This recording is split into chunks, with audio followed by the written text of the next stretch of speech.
Hey VC, it's Joel coming at you from Planet 13, and this is just a catch-up video I wanted to make. Haven't made a video in about 6 weeks, so I just wanted to get something out there. I've just been delaying every video because I always have something coming in the mail, and I always think I should really wait until I get this in the mail so I could show this, because it's usually what you're most excited about is what's on the way. And if I did that, it would take until January before I put something out. So I'm just going to put out some, I'm going to do two kind of viewings of some albums. I'm going to do some albums that I'm just going to show quickly, and then I'm going to do some more long shot overhead views of some albums that have some pretty cool features to them. So first album I picked up is Kiss's Monster. This is from 2009. This is their last studio album. And a lot of diehard Kiss fans hated this album, and they hated it only because Tommy Thayer is wearing Ace Frehley makeup and Eric Singer is wearing Peter Criss makeup. I don't think they actually listened to this album. This is a pretty good album. It sounds good to me. I enjoyed all the songs. If you are holding back because, you're pissed off that Tommy Thayer is wearing Ace Frehley makeup, whatever. You're lost, really. I support Kiss because they got to do what they got to do to keep making money, and people are saying, well, Kiss is really greedy, but I don't think they are. I think they're just doing what fans want. Not the diehard shoe fans like you who like to complain, but fans like me and thousands of other people who just want to have a good time, see some good music. I don't think, Ace Frehley and Peter Criss are suited towards the band anymore. They've quit twice or three times or four times. I don't know. I got lost in the drama. But this is a good album. And it harkens back to like the 70s era. And if you've been not pulling the trigger on this one because you were kind of wondering if it sucked or not, it doesn't suck. It's good. Next album I picked up is Molly Hatchet. Didn't know much about this band, but now I know they're kind of like a southern boogie kind of rock and roll band. This is Take No Prisoners. I don't know if it's their best album or not. This is the only Molly Hatchet I've ever heard. I don't know any of their hits. I always got them kind of confused with Lizzie Borden and Lillian Axe. I don't know anything about those two bands either, but their names, and yeah, this is a pretty good album. I liked it. That's all I gotta say about that. Next one we got, you'll probably know this one. It's Ratt out of the Cellar. It's their album with the biggest hit of Round and Round. So this is kind of like glam metal, hair metal, glam rock, whatever you want to call it. Rock and roll, 80s rock and roll. It's good stuff. Sleazy album cover, of course. I've only listened to it once. I liked everything on here. I want to listen to it more. It's good. Here's an album I've wanted for a while. Never owned it on CD or cassette. My brother had it though. Cinderella, Long Cold Winter. It's got Don't Know What I've Got. You Don't Know What You've Got Till It's Gone, and Gypsy Road. That's the big hits on here. And this good album. My favorite Cinderella song isn't on here. My favorite Cinderella song is Nobody's Fool. I enjoy Tom Kiefer's album. I'm interested in picking up Tom Kiefer's latest solo endeavor called Rise. I hear it's really good, but it's also like 38 bucks Canadian on vinyl, and I'm just not willing to pay that much. I'd pay like 23, I think. I don't want to pay a lot for vinyl. Sue me. Nick Cave recently put out an album. It came out last week. I didn't pick that up, but I picked up this double LP from him. It's Nick Cave and the Bad Seeds. It's the Lyre of Orpheus and Abattoir Blues. This is my favorite Nick Cave album. It's very gospel-like in some parts. Very, if you don't know Nick Cave, then, I don't think he's for everyone, but he hits a nerve for me. Like, he gets me, he's got a very emotional element to his music. A lot of soul, not like soul in the sense of music, but just soul in the sense of passion, soul, creativeness. Just, it's hard to describe Nick Cave, but I just think he's brilliant. And I was kind of pissed off at first when I got this because it came with the wrong insert. This is for a Norwegian metal band called Mayhem. That came inside my album, and I thought, oh man, they gave me the wrong insert. This kind of sucks. But then I went on Discogs and saw that this album doesn't even come with an insert. This was just like some weird bonus. So yeah, I got some Norwegian metal insert in my Nick Cave album. It's kind of weird. And the final album I'm going to show quickly before I go into the longer views is Sepultura Arise. This is beat up all to hell. I went on Amazon's warehouse deals and they said, oh, this album's like new. And it's not. It is, you can see the major crease here. It came in a box that was beat up. So they lied. And the corner is all beat up here. Like it's just, you can't really see it very well on camera probably, but it's creased and bent to all hell. And I only paid like $25 for it, and it brand new it's like 40. It's a double LP. It's got some live tracks. I know everyone doesn't like Sepultura, so I won't focus on this too long, but this is probably one of their best albums. This and Roots I think are considered their best, and I'm glad I got it. I'm not too concerned because I got a good deal on the price about how beat up it is. I'm not one of those people who needs perfection in my albums. It would be nice to have like that Amazon didn't lie, but it's still good.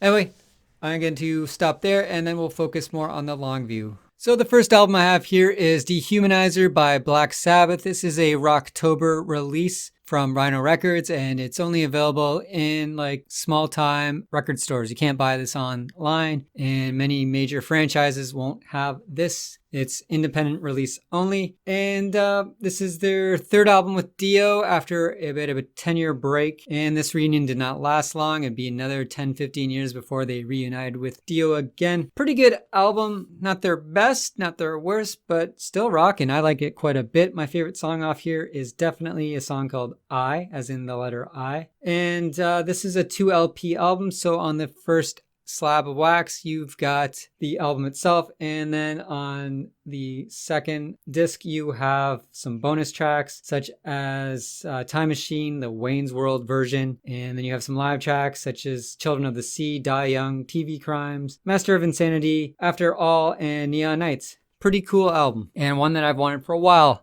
I have only had it on cassette and I traded it away because I wasn't really into the Dio era of Sabbath at the time, but since then I love Dio. Next album I got is I Know What You Did Last Summer. This came out in the last record store day in, I guess it would be April. I missed out on this and then I saw it last week when I went record shopping on the shelves. This album is awesome. It is such a representation of 90s music. You've got I think the best track off here, there's 2 of my favorite tracks are on here actually. One is a cover of Deep Purple's Hush by Kula Shaker. It is awesome. I think I like it even better than the original. There's also Summer Breeze by Typo Negative, which is a really good tune. And then there's this band called Hooverphonic. I've never really heard of them before, but they got a song called Wiki, and it's very Portishead-esque, just trip hop. I don't think they're a trip hop band, but this is a very trip hop song. There's some Korn on here, some Our Lady Peace, some Offspring, some Soul Asylum, Toad the Wet Sprocket, Southern Culture on the Skids, just a wide variety. And it comes on red vinyl. Next album I picked up is definitely a luxury item for me. This isn't something I'd normally buy, but when I wanted to get into record collecting, these are the kind of albums I desired. So I picked this up. I didn't pick it up on sale. I normally wait till it's on sale, but I wanted this variant, and it's the second pressing. I believe Beth from B-Side Records has this album as well, and it is the Nightmare on Elm Street soundtrack. I just love soundtracks. I remember being like a kid, and this before we had VHS players, I would just go to the library and look at soundtrack albums to get an understanding of what happened in the movie. So I remember just seeing Rhinestone, just looking at that because I was a huge Stallone fan as a kid, even though I'd never really even seen Rocky or Rambo. And James Bond, looking at James Bond records, and I remember 2001 just looking at that record all the time. So I've always had this fascination with soundtracks. Nightmare on Elm Street is a movie I've seen hundreds of times. I don't think I'll ever watch it again. I just know it too well, but I'll listen to the soundtrack frequently, and it's perfect listening around Halloween. Another soundtrack album I picked up that Beth has as well, and I held off on this until this came back in print, and it's like I believe Beth called it the candy corn variant. So it's very cool. This is the soundtrack to John Carpenter's original Halloween, and it's not the best Halloween score. I think Halloween 2 or the Halloween update that we just recently had is a better score, but this is the basic, simple score that was featured in the Halloween movie, and I think it's stripped right out of the soundtrack score itself. If you listen closely, you can actually hear people talking in the background of this, is what I'm trying to say. Next up, we have Rock and Roll High School. This is on fire-colored vinyl. And this, again, too, is a Rhino Rocktober release. You won't find this anywhere but, your small-time record stores. And this is mostly just Ramones songs and some classic rock and roll songs like Teenage Depression by Eddie and the Hot Rods, Smoke in the Boys' Rooms by Brownsville Station, School Days by Chuck Berry, School's Out by Alice Cooper, A Dream Goes On Forever by Todd Rundgren. So you get a Ramones medley in here, and then some Ramones songs, and then PJ Souls covering a Ramones song.